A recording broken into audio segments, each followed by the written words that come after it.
va a disertar Damián Gea, el licenciado Damián Gea, sobre seguridad en archivos y bibliotecas. Damián Gea es licenciado en saneamiento ambiental, licenciado en higiene y seguridad industrial en el trabajo. Te felicitan nuevamente por la implementación del código QR, María.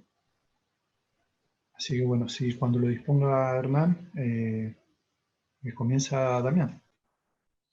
Está listo.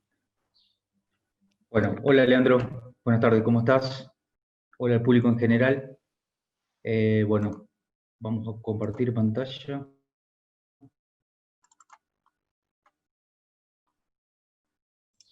Se ve 10 puntos también. ¿Se ve bien?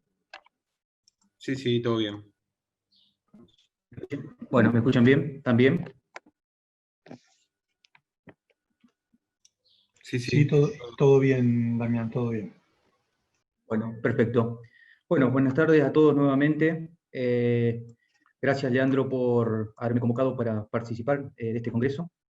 Bueno, la temática que hemos implementado para desarrollar es como lo titula la primera placa, es prevención y protección contra incendios en bibliotecas, archivos, un tema sumamente sensible, no solamente para el ámbito de la biblioteca y de los archivos, sino que también para las industrias en generales. Y si nosotros lo apuntamos directamente a lo que son, en este contexto, el tema de los archivos, vuelvo a repetir, es un tema sensible, ya que en estos lugares se encuentran elementos totalmente valiosos y hacen de que podamos encontrarnos en una cuestión por una condición insegura o por un acto inseguro, en un instante o muy pocas horas, podemos perder gran parte de lo que venimos desarrollando en décadas, en años, dentro de ese ambiente de trabajo. Por eso que es sumamente importante tener algunos elementos básicos que hacen a lo que es la protección y la extinción de incendio, y lo que vamos a seguir desarrollando en el transcurso de esta exposición.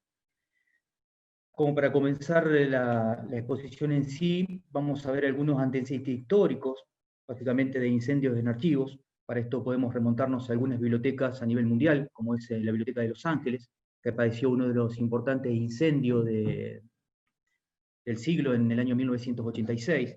Y aquí tenemos un valor sumamente importante que nos resaltamos en rojo, que es que se perdió aproximadamente 1 millón de libros. No es poca cosa, y hace de que, muy probablemente por una condición insegura, hizo de que tengamos una pérdida tan importante. En el 2014 también encontramos en Venezuela una biblioteca de la Universidad Nacional del Litoral, de la Universidad Nacional Experimental de Fuerzas Armadas, también por una cuestión relacionada a condiciones inseguras de ese ambiente laboral, de ese lugar, de ese espacio, y tuvo una pérdida muy importante en cuanto a lo que son libros y elementos de sumamente valioso que se encontraban en ese lugar. Como así también tenemos que resaltar, en abril de 2015 en Argentina se produce también un incendio en la Biblioteca Congreso, que se quemaron no muchos libros, pero sí hubo un deterioro importante de cientos de ellos, principalmente por la presencia de hollín, que no está directamente relacionada por la quema en sí de los documentos, sino que también está relacionado por los problemas que conlleva un incendio en un determinado lugar, que es esto, la presencia de hollín, la presencia de ceniza, la presencia de material particulado, disperso en el ambiente, que hace de que tengamos una afección muy importante en ese contexto, en ese ambiente de trabajo. Como así también podemos señalar en Argentina, principalmente en la ciudad de Santa Fe, en una biblioteca, en este caso una localidad de Colastiné Norte, también se quemaron con esta circunstancia una cantidad importante de libros, que en ese caso se supo de que lo que se pudo hacer el conteo de que se habían perdido unos 6.000 ejemplares. Así que bueno, hablando de algunos antecedentes que nos marcan a nivel mundial, obviamente estos son algunos, como también otros que podemos compartir, bueno, esto lo vimos recién, como son la Biblioteca de Los Ángeles, como son la Biblioteca de Moscú en Rusia en 2015, como así también la biblioteca de la Universidad Nacional de Rosario en 2003, son algunos de los antecedentes que podemos encontrar, como algunos de los tantos que podemos encontrar a nivel mundial, de que por condiciones, muchas veces condiciones inseguras de ese ambiente laboral, hacen de que tengamos pérdidas tan importantes dentro de ese ambiente. Y es por esto que nosotros tenemos que desarrollar algunas técnicas necesarias para el buen funcionamiento de este espacio de trabajo, lo cual no solamente a nosotros no va a importar salvaguardar lo que son los elementos tan valiosos como tenemos en ese lugar, que son los libros, que sino también es de suma importancia salvaguardar la integridad física y la vida de las personas que forman parte de ese ambiente de trabajo. Marcando algunas normativas a niveles internacionales que nosotros podemos tener, tanto sean marcos normativos como así también entes de normalización y de certificación de normativas relacionadas a lo que son la prevención y la protección contra incendios, podemos nombrar como algunas, como son las ISO, las IRAN, las OSHA, las normativas de normalización y certificación como entes como son el ACTEC, el UNED, la ENOR, ANSI, la NFPA como uno de los organismos de normalización y de certificación específica sobre lo que es elementos de protección y extinción de incendios, llámese estructuras activas como así también pasivas para el combate contra incendio. También tenemos algunas normativas específicas como pueden ser las directivas. Hay una directiva importante que es la Directiva 2 del Perú del 2007, que habla específicamente de lo que es condiciones de higiene y seguridad para la prevención de siniestros de incendio en lo que son bibliotecas y archivos. Como así también tenemos normativas como el Real Decreto, el 363 del 2008, que es un decreto de España que habla también sobre normativas relacionadas a lo que son la protección contra incendios. Esto como para nombrar alguna de las tantos marcos normativos que nosotros podemos encontrar. Obviamente que esto está centralizado y está establecido por cada una de las naciones, establece un marco normativo específico para tratar esta temática en particular y que es de gran importancia. No obstante, cada una de estas normativas tienen elementos muy similares que hace que nosotros las podamos comparar, por ejemplo, con nuestro marco normativo en la Argentina, la Ley 19.587, donde hay un decreto específico que es el decreto 351 del año 1979, de la Superintendencia de Riesgo de Trabajo, donde habla de las condiciones de higiene y seguridad, y específicamente sobre la protección contra incendio que deben tener los ambientes laborales, y en esto incluye a lo que son las bibliotecas y los archivos, en cuanto a lo que es todas las medidas, no solamente de prevención, de protección, medidas activas y pasivas también que nosotros tenemos que contemplar dentro de estos ambientes laborales.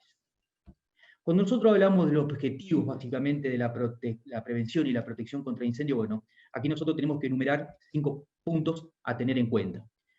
Cuando nosotros hablamos de incendios, cuando nosotros hablamos de esta temática que es sumamente importante, siempre empezamos a desarrollar, en decir, bueno, vamos a desarrollar un plan de autoprotección, vamos a desarrollar un plan de emergencia, vamos a capacitar a los trabajadores o vamos a capacitar a las personas que forman parte de los archivos de cómo utilizar un extintor de incendio, qué clase de fuegos hay. Vamos a capacitar, vamos a desarrollar los roles contra incendio para en caso de existir un principio de incendio, cómo tenemos que actuar de forma organizada. Eso está muy bien que se haga, pero siempre no tenemos que descuidar un elemento que es sumamente importante cuando hablamos de incendio, que es la prevención. ¿Y por qué digo esto? Porque si nosotros hablamos de la prevención, que debería ser el primer paso en que nosotros tenemos que lograr, el primer paso que nosotros tenemos que concientizar, el primer paso que nosotros tenemos que lograr que se comprenda, nosotros vamos a prevenir de que el incendio se genere.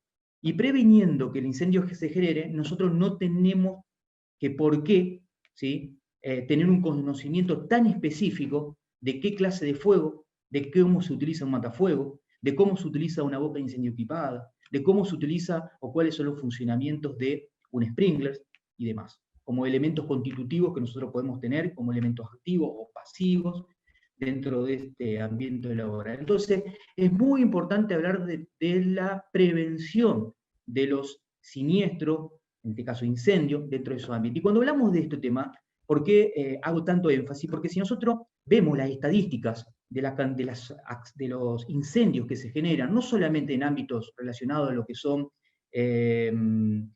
relacionado a lo que son los archivos y los lugares de espacio en general, de espacios laborales, podemos concluir de que si nosotros sacamos una conclusión de que la mayoría de los incendios se generan por condiciones inseguras, ¿sí? Por lo tanto, esa condición insegura siempre está relacionada con la prevención que nosotros tenemos que lograr dentro de ese ambiente laboral. ¿Y a qué me especifico con esto? ¿Y a qué hablo con todo esto? Bueno, hablo básicamente a cómo desarrollamos, a cómo acomodamos nuestros archivos, qué distancia nosotros vamos a encontrar de los elementos combustibles que nosotros tenemos en ese ambiente laboral a las luminarias que nosotros vamos a apilar, lo cual tenemos una distancia prudencial a la cual nosotros la tenemos que colocar. Vamos a determinar el entorno para ver si no hay algún elemento externo de emergencia que pueda poner en peligro, ¿sí?, nuestra biblioteca, nuestro archivo.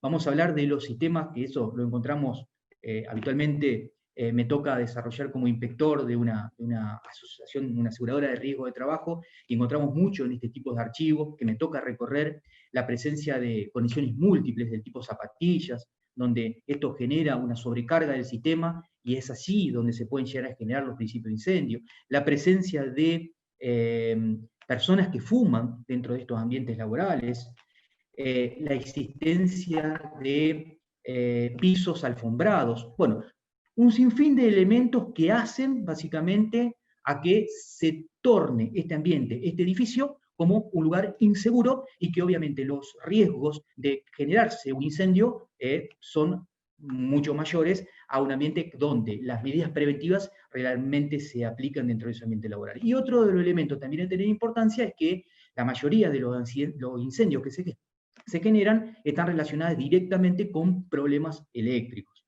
Entonces, es muy importante también las medidas de protección activa, como son los sistemas de llave termomagnéticas, que son necesarios que tengan en condiciones, que se prueben, que se hagan los mantenimientos preventivos correspondientes, correctivos también, para evitar todo tipo de elementos que pueden llegar a poner en riesgo el lugar donde nosotros nos estamos desarrollando.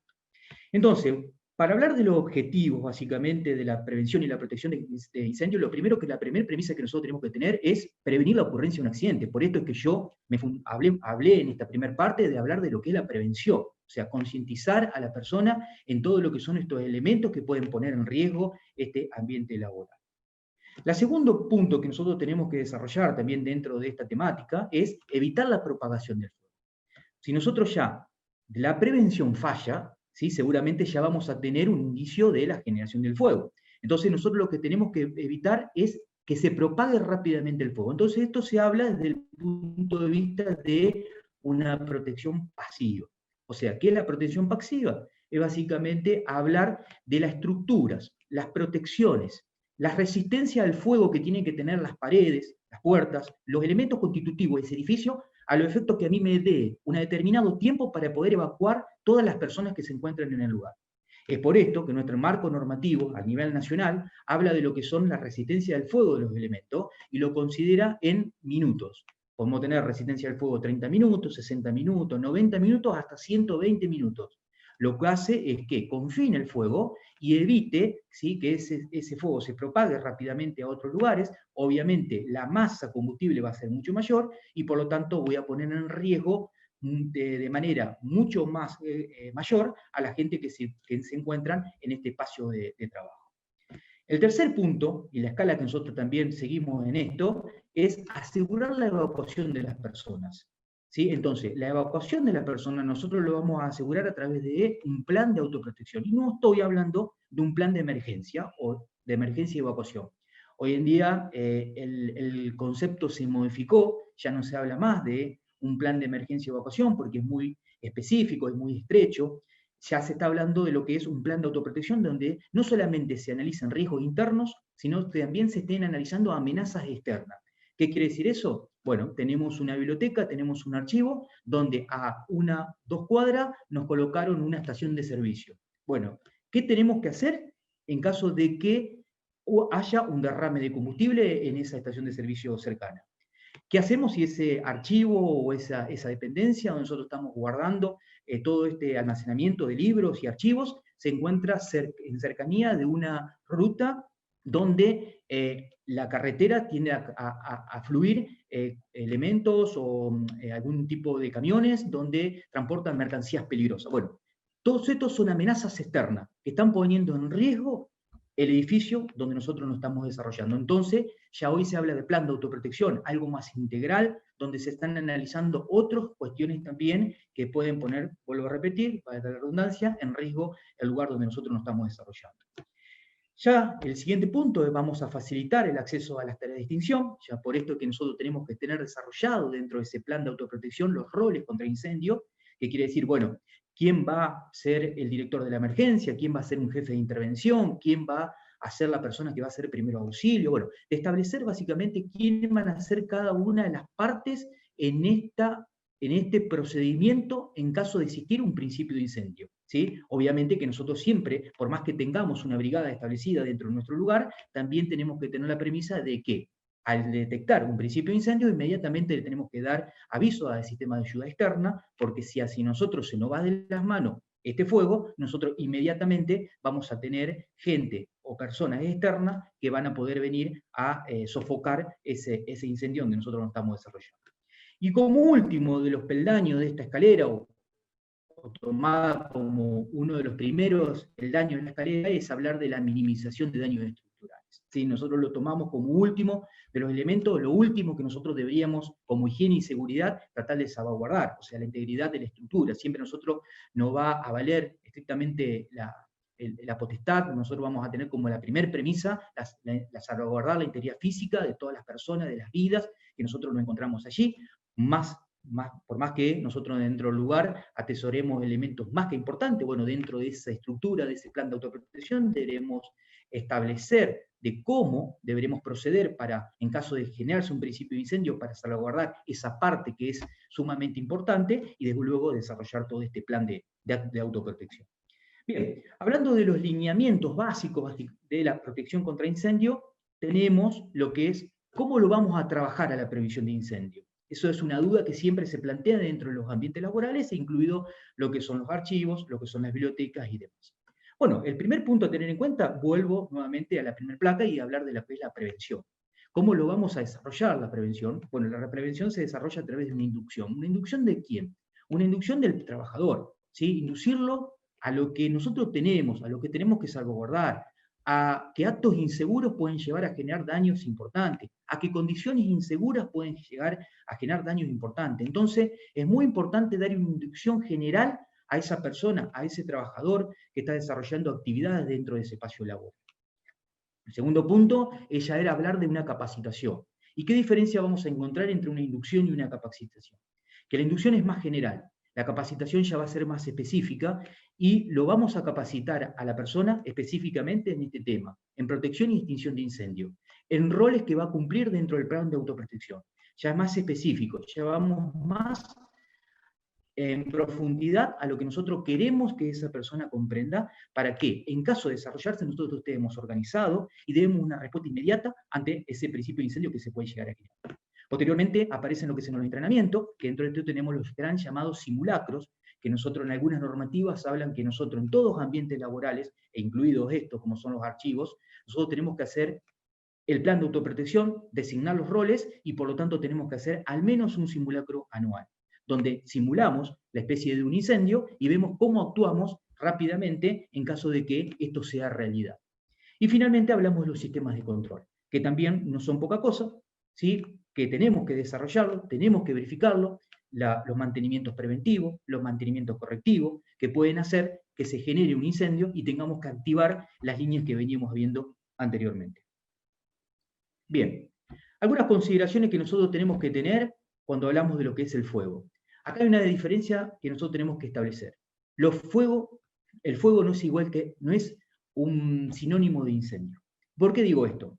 Si nosotros lo hablamos desde el punto de vista teórico, decimos que el fuego, el incendio es lo mismo, ¿sí? Es un proceso combustivo, eso es lo que nosotros llamamos una reacción de óxido-reducción, donde nosotros tenemos un combustible y un comburente, donde uno se reduce, el otro se oxida, y a partir de allí se genera un proceso combustivo que es llamado fuego. La diferencia que nosotros vamos a encontrar acá es que nosotros llamamos fuego aquel donde nosotros tenemos la capacidad de ser controlado por la persona sin utilizar un medio externo, en este caso un matafuego, un extintor de incendio, ¿sí? Entonces nosotros podemos prender y apagar ese fuego cuantas veces nosotros querramos sin utilizar un medio externo. Ahora, cuando nosotros hablamos de incendio, que es hablar de incendio, de principio de incendio e incendios avanzados, estamos hablando de que nosotros ya vamos a estar necesitando el elemento externo, en este caso un extintor de incendio o un matafuego para poder apagarlo. Por eso es que nosotros nunca tenemos que confundir decir que son hablar de fuego e incendio es lo mismo, es un sinónimo. No, está mal, ¿sí? Son cosas totalmente distintas. Si nosotros hablamos de la composición, básicamente, de ese fuego, en una primera teoría nosotros hablamos de que ese fuego se constituía por lo que se denomina el triángulo de fuego, donde necesitamos 3 elementos para que se genere un incendio, que es el oxígeno, que en todo lugar nosotros lo tenemos, con una concentración de saturación de un 21% en el aire, que es muy difícil de poder sacarlo. Vamos a tener el calor, que es aquello que nosotros vamos a incluir para que se genere ese fuego. ¿Cómo lo voy a incluir? Lo voy a incluir con un acto inseguro, a través de estar fumando dentro de un espacio de trabajo como es un archivo, como el no tener una llave termomagnética, el tener cables directamente sin tener un control de mantenimientos preventivos y que pueden ser un cortocircuito, la utilización de conexiones múltiples, como habíamos hablado, que son el tipo zapatilla, que genera una sobrecarga en el sistema. Bueno, un sinfín de elementos que pueden transportar el calor hacia ese lugar y a partir de ahí tener ya un elemento más para generarse el incendio. Y obviamente combustible nosotros tenemos y en demasía dentro de los archivos. Por lo tanto, eso vamos a tenerlo sí o sí. Entonces, acá, nosotros ¿con qué vamos a jugar? Vamos a jugar con el calor, que es la fuente que nosotros sí, como persona, como ser humano, podemos controlar. Esto tuvo una modificación hace un par de años. Y se encontró que a partir de que nosotros sacábamos o destruíamos ese triángulo de fuego, sacábamos un vértice, sacamos un lado, podíamos encontrar que por más que desarmemos el triángulo, esto seguía generándose.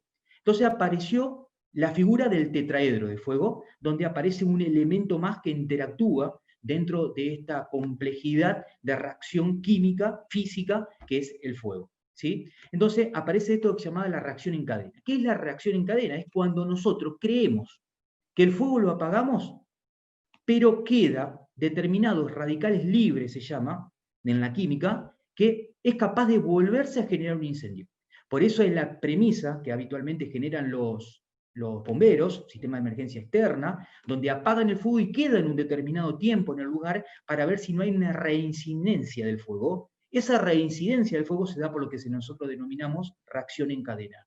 Radicales libres que quedan, que por la presencia nuevamente de un combustible, por la presencia de oxígeno, se vuelve a generar el proceso combutivo. Entonces, al aparecer este nuevo elemento constitutivo del tetraedro de fuego, tuvimos que determinar o encontrar un agente extintor que pueda neutralizar esto, porque el otro lo teníamos neutralizado a través de distintos elementos. Pero a partir de la aparición de esto nuevo que se ha descubierto, teníamos que salir a buscar un nuevo agente extintor que pueda tener la capacidad para neutralizar este agente o esta parte del tetraedro.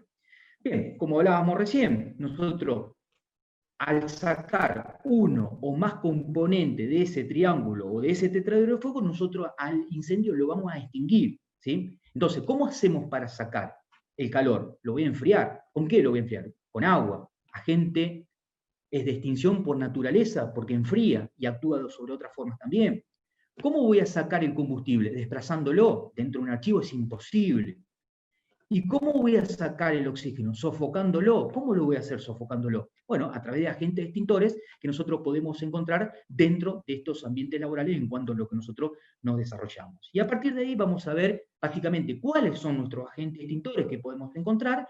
Obviamente que esto lo tenemos que tener en función a lo que conocer cuáles son las clases de fuego que nosotros tenemos en ese ambiente laboral, para si nosotros conocemos esas clases de fuego, nosotros podemos actuar preventivamente.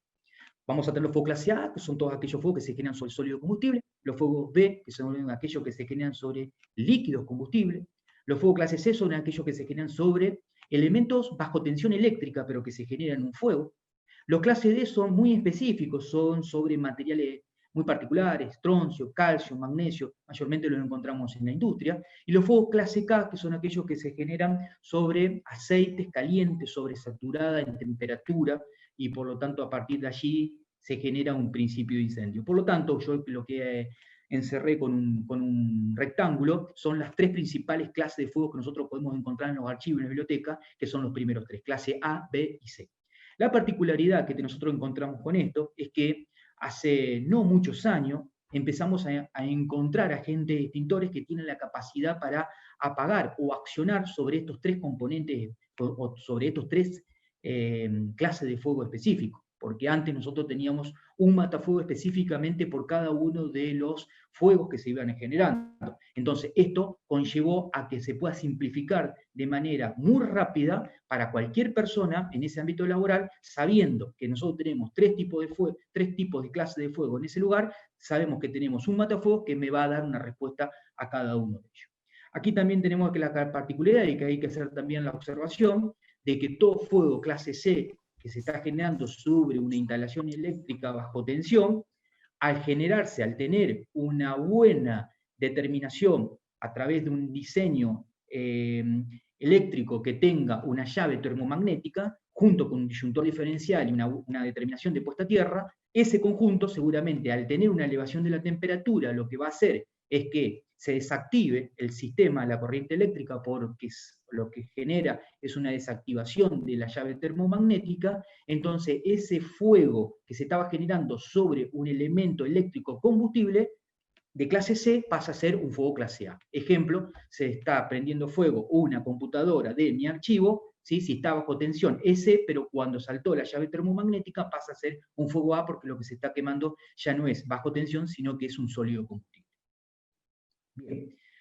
A partir de ahí, bueno, tenemos que conocer cuáles son los agentes extintores que nosotros encontramos. Bueno, el agua es por naturaleza un agente extintor, y es lo que utiliza bomberos para poder apagar un fuego de grandes dimensiones. La característica que tiene el agua, que va a enfriar, pero también tiene la característica que va a sofocar. ¿Qué quiere decir eso? Va a separar el oxígeno del combustible, o sea, va a separar que el oxígeno esté nutriendo a este combustible, que esté nutriendo a los libros, que esté nutriendo a maderas que tengamos en lugar para apoyar determinadas cosas.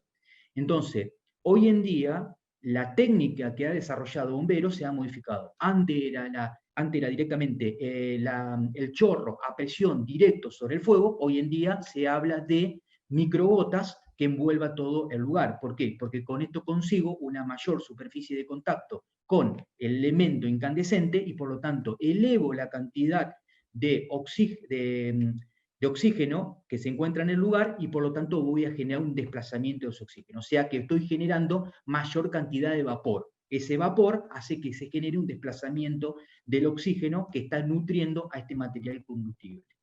Esa es la diferencia que nosotros hoy en día hemos generado, que no solamente el agua enfría, sino que también desplaza el oxígeno. Bueno, el dióxido de carbono lo podemos encontrar en muchos, o se ven en muchas bibliotecas, archivos de los sistemas públicos, ¿sí? Encontramos este tipo de agente extintor. La característica de este agente extintor que es directamente utilizado para instalaciones eléctricas. ¿Por qué? Porque tiene la característica de que es un agente extintor que enfría, ¿sí? El dióxido de carbono es frío por naturaleza, por lo tanto, cuando yo le aplico, lo que hace es actuar por enfriamiento y también va a actuar desplazando el oxígeno del lugar porque genera una gran concentración de vapor. La característica que tienen el dióxido de carbono, que mayormente se utilizan en cilindros muy pesados, ¿sí? Porque tienen que tener una pared de elemento sifón que lo sostiene muy gruesa para poder soportar, para que no se rompa ese cuerpo, y por lo tanto se hace difíciles en lugares de poder manipular este tipo de elemento extintor en lugares donde tenemos personas que son sistemas mixtos, o sea, que tengamos mujeres y tengamos hombres, entonces se hace mucho más difícil poder movilizar este cuerpo de extintores, por lo tanto se han modificado estos cuerpos por otro tipo de elementos de fácil movimiento que lo podemos tener dentro de las bibliotecas. Las espumas químicas, que en algunos países del mundo se habla de la AFFF, ¿sí? Son, bueno, aquí vamos a combinar lo que es agua con un espumígeno, lo cual obviamente, al igual que el agua, no son recomendables utilizar en los archivos cuando estamos hablando de incendio de baja escala, cuando estamos hablando de principios de incendio. Bueno, los polvos químicos secos sí tienen la particularidad de ser triclase, o sea, ¿qué quiere decir esto? Que van a apagar los 3 tipos de fuego, los A, B y C, ¿sí? Los anteriores no. Los anteriores tienen la particularidad de apagar un fuego y otros no. Por ejemplo, el agua va a apagar los fuegos clase A y los clases de fuego B. Los C no se pueden utilizar porque son instalaciones eléctricas, excepto que estemos utilizando agua destilada. Los dióxidos de carbono solamente para B. La espuma química, por tener agua, también se caracteriza por tener una disminución o ser muy específico en su utilización. Ahora bien, los polvos químicos y los halon salieron al mercado al efecto de poder ser triclase. ¿Qué quiere decir? Que yo no me voy a confundir. ¿Qué quiere decir? Que si yo tengo un incendio, yo voy a capacitar a esa persona que tome ese matafuego y vaya a apagar directamente el incendio. La diferencia que nosotros encontramos entre el polvo químico seco y los halon son que el polvo químico seco lo que genera es, apaga el fuego, pero es un gran fuerte oxidante y genera mucho residual. Por lo tanto, si nosotros lo vamos a estar utilizando dentro de un ambiente como son un archivo o una biblioteca, no se recomienda en demasía. ¿Por qué? Porque genera material particulado que puede afectar rápidamente a los elementos que tengamos en el lugar, y si yo tengo elementos, libros o tengo cuadernos que tienen características de tener elementos metálicos, seguramente lo van a terminar lo van a generar una corrosión y lo van a terminar rompiendo. Por lo tanto, en estos lugares se aconseja lo que se denominan los sistemas de extinción de incendio triclase tipo halon, que son en algunos países se llaman HCFC. Las características de estos son agentes extintores limpios totalmente, y por lo tanto vamos a poder aplicarlo en cualquier circunstancia y solamente vamos a apagar el lugar que se generó el incendio, y todo lo demás puede seguir funcionando como si no hubiera sucedido nada, siempre y cuando no haya sido afectado por las características térmicas del lugar, ¿sí? Entonces, es lo que hoy en día se está aconsejando para este tipo de lugares, el matafuego tipo halon, que seguramente, si algunos de ustedes lo han visto, las pipetas o la parte exterior donde va la manguera son de color verde. Bien. Bueno, aquí encontramos lo que es un matafuego, ¿sí? Esto es un matafuego muy tradicional, se asemeja a lo que es un HCFC o tipo halon o un sistema de polvo químico seco. Vamos a encontrar cada una de las partes.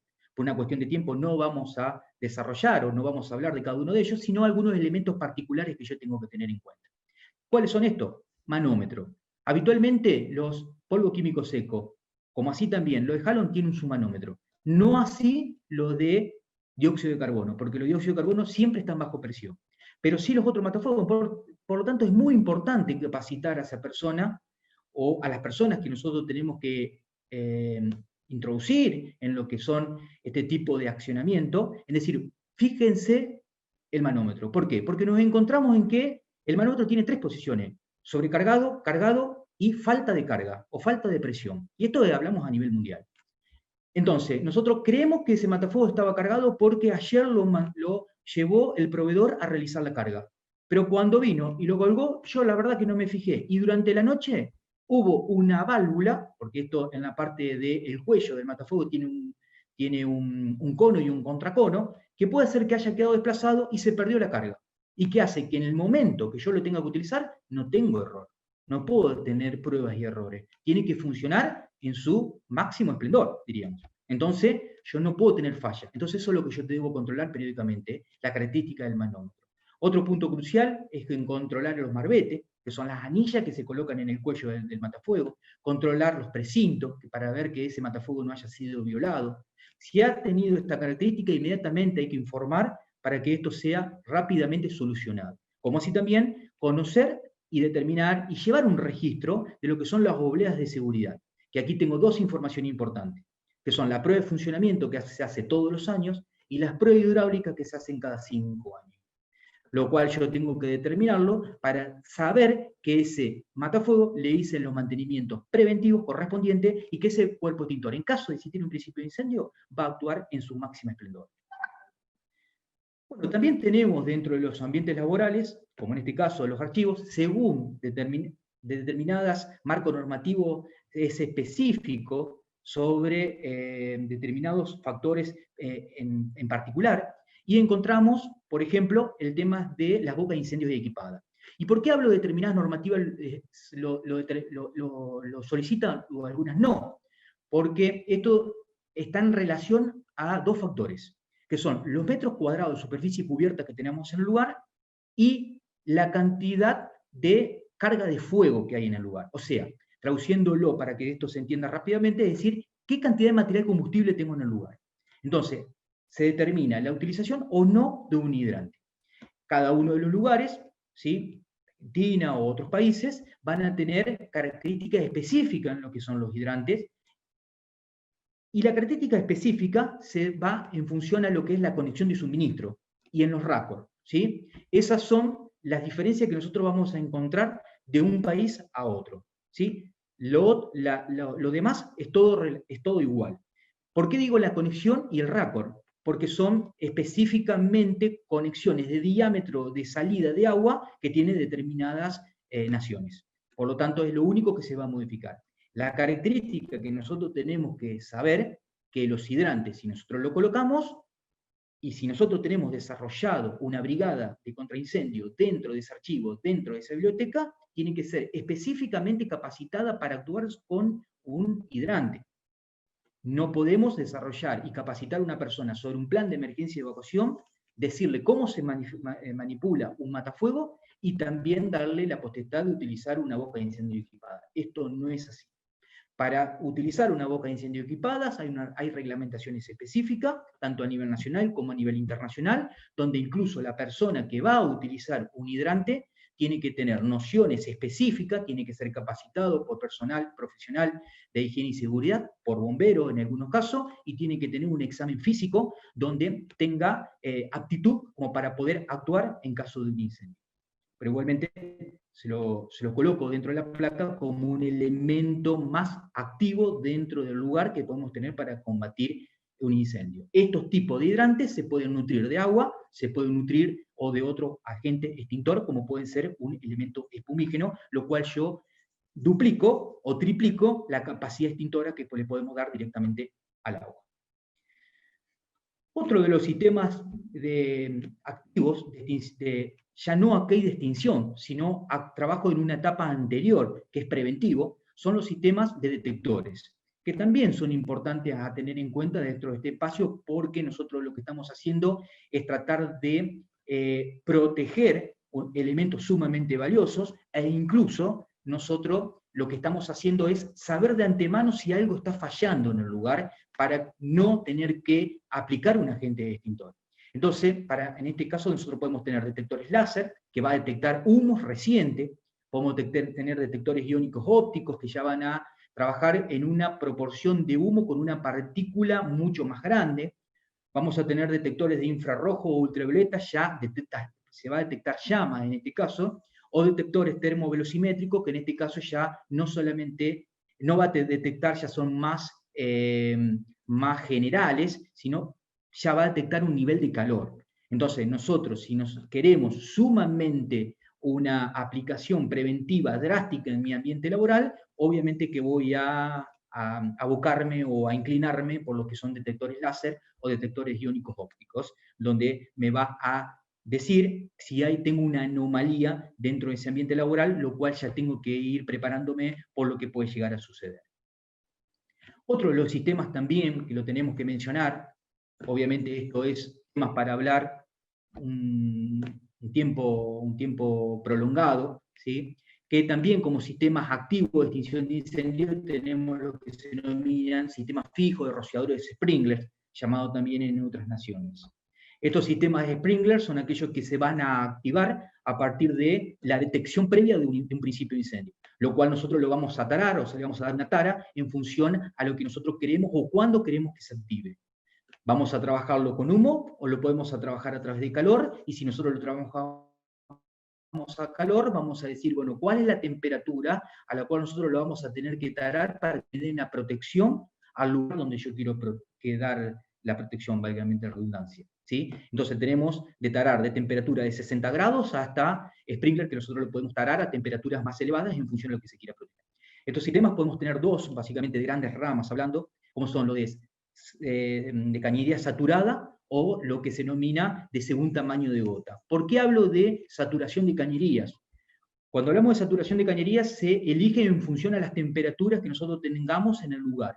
Si nosotros tenemos lugares, naciones, donde la temperatura se tiende a ser muy fría durante todo el año y las temperaturas son por debajo de los 0 grados, seguramente vamos a tener que optar por cañería seca, porque si nosotros la tenemos húmeda, obviamente todo el elemento que nosotros, el agua o el agente extintor que tengamos dentro de la cañería se va a solidificar y por lo tanto cuando abra el sistema de apertura de ese sprinkler no vamos a tener un rociado. Ahora bien, si tenemos lugares donde sí podemos utilizar una cañería húmeda, se va a utilizar porque es más económica. Y cuando hablamos de según tamaño de la gota, bueno, también esto va en lo que es gota chica o gota gruesa, en función a cuánto es lo que yo quiero que el lugar se inunde. Si quiero que genere una gran inundación, porque lo que yo tengo en su interior puede ser humedecido, o yo necesito una gota chica con una salida muy de rociado, porque yo sé que el lugar que tengo que proteger al mojarse se va a alterar y por lo tanto yo tengo indicio de poder actuar de forma previa a través de otros detectores. Eso se va diseñando según lo que se quiera proteger. Bueno, esto es lo que nosotros vemos como si fuera un sprinkler, donde nosotros aquí lo que se denomina, aquí tenemos conjugado, aquí tenemos un elemento sensor termosensible, en este caso se está utilizando un alcohol, ¿sí? Lo cual cuando hace que se eleve la temperatura, el alcohol lo que hace es, se extiende, o sea, se extiende en la cápsula de vidrio que tiene, por lo tanto se rompe esa cápsula de vidrio y da inicio a lo que se genera al rociado del sprinkler, el cual nosotros hemos utilizado o hemos seleccionado para ese lugar en particular. Pero bueno, quería mostrarle el desarrollo, la forma en que tiene básicamente los sprinklers. Ese color de elemento de sensor termosensible va a cambiar, pueden ser color verde, pueden ser color azul, pueden ser color rojo, en función al elemento que se utilice, y ese color va a estar dado en función a las temperaturas que me va a estar cubriendo. Este sensor está cubriendo una temperatura, por eso es rojo, una temperatura que oscila entre los 65 y los 85 grados, directamente se rompe y por lo tanto da apertura al sistema.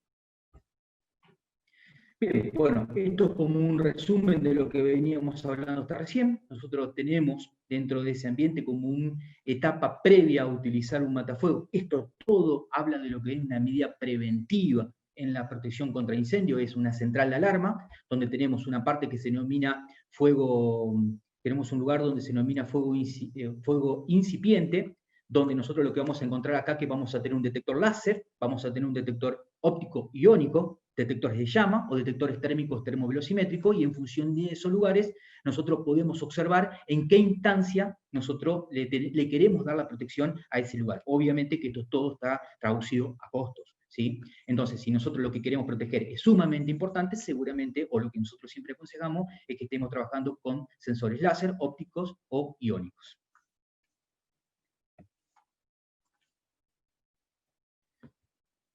Bien, también tenemos los sistemas de simulación. Nosotros lo que podemos desarrollar dentro de ese ambiente laboral, cualquier ambiente laboral, bueno, en este caso bibliotecas o archivos, es decir, bueno, nosotros queremos desarrollar una medida preventiva dentro de este ambiente laboral. Bueno, entonces lo que nosotros hacemos en función a las características, metros cuadrados, cantidades de plantas, material combustible que tenemos en un lugar, cantidad de material combustible que tengamos en un lugar, podemos simular y decir, bueno, coloquémoslos en un aplicativo, ¿sí? Simulemos qué puede llegar a suceder y a partir de aquí empecemos a trabajar con cantidad de extintores, con sistemas de sprinklers, con sistemas de detección, con cantidad de matafuego, con sistemas de agua, con sistema de boca de incendio equipada, qué cantidad vamos a desarrollar. Bueno, es todo un diseño que se va realizando a partir de una simulación que nosotros podemos ir haciendo a partir de eso.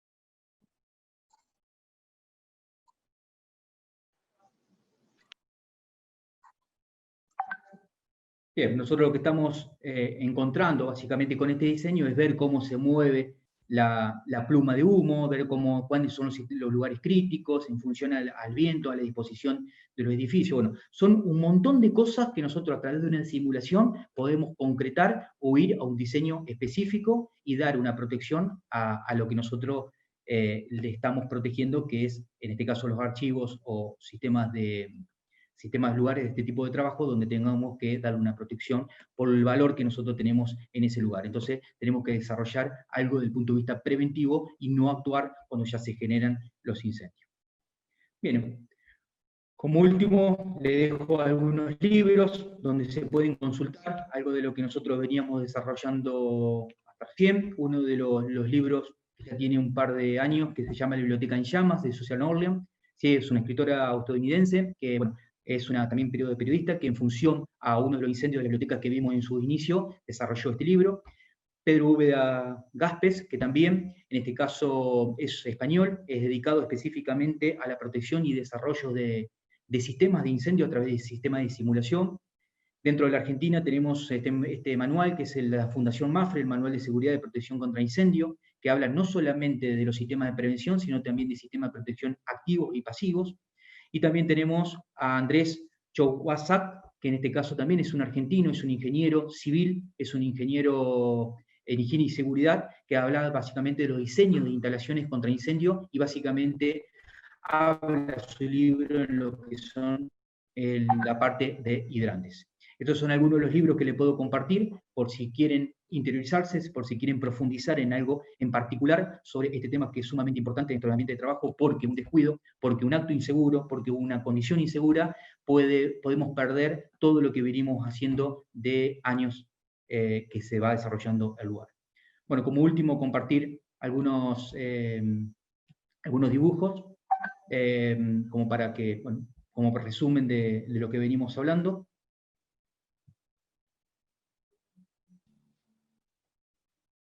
Y finalmente, bueno, como para terminar, decir, bueno, una biblioteca no es únicamente un archivo de libros, sino que es una mezcla de datos y de imaginación, ¿sí? Y por lo tanto, esto es clave, protegerlo, y esa protección se hace a través de las medidas preventivas, como pilar fundamental, y posteriormente hablar de todo lo que es la protección pasiva y estructural. Bueno, hasta aquí llegaríamos hasta el final de la exposición. Espero que le haya sido de utilidad. Espero que lo puedan desarrollar en los ambientes laborales donde se le toca desarrollar sus actividades. Y cualquier tipo de consulta me la pueden hacer. Igualmente yo voy a dejar mi mail. Cualquier duda que tengan, se pueden contactar, a disposición para lo que necesiten.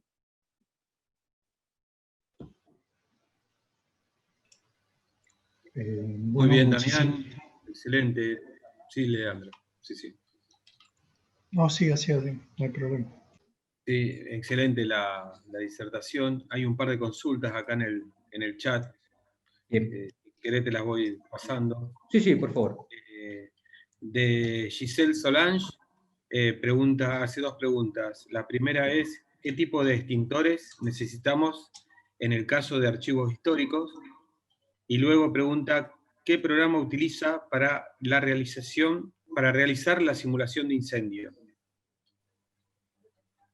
Bien. Bueno, a la primera pregunta, la respuesta es, nosotros siempre aconsejamos, cuando hablamos de sistemas de extinción de incendio, desde el punto de vista de la protección hacia archivos, donde nosotros tenemos elementos sumamente importantes, y obviamente tenemos una carga de fuego también importante, lo que recomendamos es los matafuegos del tipo de HCFC, o sea, de halo, porque son sistemas limpios. Lo mismo que decía hoy cuando hice el desarrollo de la exposición. Nosotros vamos a encontrar un matafuego que, si tenemos un sector de esa biblioteca que ha sido incendiada, que ha padecido un principio de incendio, nosotros podemos actuar con ese matafuego y todo el resto nosotros lo vamos a seguir protegiendo. Ahora, si nosotros vamos a estar utilizando otro tipo de agente extintor, como pueden ser los polvos químicos secos, que es muy tradicional que se utilicen, ¿y por qué digo que es tradicional que se utilicen? Por los precios, por los costos que tienen. Seguramente nosotros vamos a atacar una determinada parte por más que esté distante, esa nube de vapor que se desarrolla porque se genera como un aerosol que queda durante un determinado tiempo en ese ambiente, se va a desarrollar hacia los laterales o hacia otras zonas de esa biblioteca, y seguramente va a afectar a todos los libros en su mayor o en su menor medida, y esto hablo en tiempo. Seguramente lo va a terminar afectando y vamos a tener daños importantes. Seguramente no van a haber sido afectados por el calor, pero sí van a ser afectados por el residuo que generan estos matafuegos. Respondiendo a la segunda pregunta, que me consultaba básicamente por los sistemas de simulación, nosotros utilizamos sistemas de simulación. Uno es, que está relacionado con este libro que yo presentaba, que es de la Fundación MAFRE. Es un diseño que ha desarrollado la Fundación MAFRE, que lo que hace es simular determinados incendios en un lugar, siempre haciendo una carga predeterminada, determinados que nosotros necesitamos para hacer el mismo.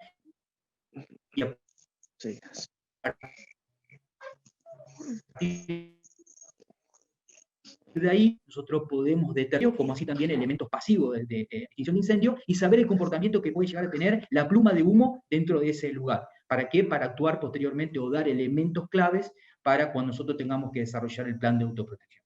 Bueno, espero que haya sido la respuesta a la pregunta.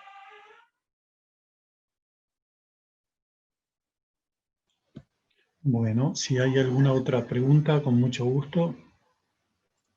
Rosario Flores, de la Biblioteca Nacional de México. Felicitaciones a Damián. Es importante crear conciencia que en caso de emergencia, lo primero para reaccionar debemos ser quienes laboramos en estos repositorios, sean bibliotecas o archivos. En la Biblioteca Nacional de México, el Departamento de Bomberos de la UNAM imparte esa capacitación a los empleados de la institución para que seamos los primeros en reaccionar en tanto llegan los bomberos a la institución que está dentro del campus universitario. Además de que también verifican los extintores, correcta ubicación, y se debe insistir en la capacitación del personal y exigir la verificación de condiciones idóneas para el personal y los archivos y bibliotecas.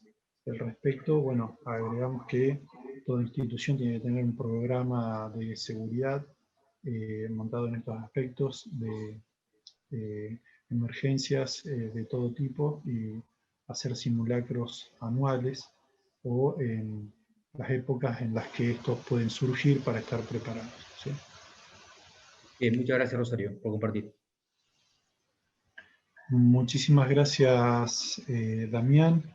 Otra vez, felicitaciones, excelente la disertación y los agradecimientos de Margen. Así que bueno, Hernán, un gusto de tenerte con nosotros. Ha sido muy claro, muy didáctico y creo que le ha servido a muchos de los presentes para orientarlos sobre cómo actuar y las recomendaciones. Y sobre todo también gracias por la bibliografía recomendada. Gracias, Leandro, a vos, y bueno, a disposición para todos los que participaron. Le dejé mi mail, lo que necesiten, aquí me van a encontrar, me escriben y le daremos la respuesta. Bueno, muchísimas gracias. Muchas gracias. Hasta luego. Bueno, y a los presentes los esperamos mañana para la tercera y última jornada. Los esperamos a las 9:30. Así que bueno, hasta mañana será.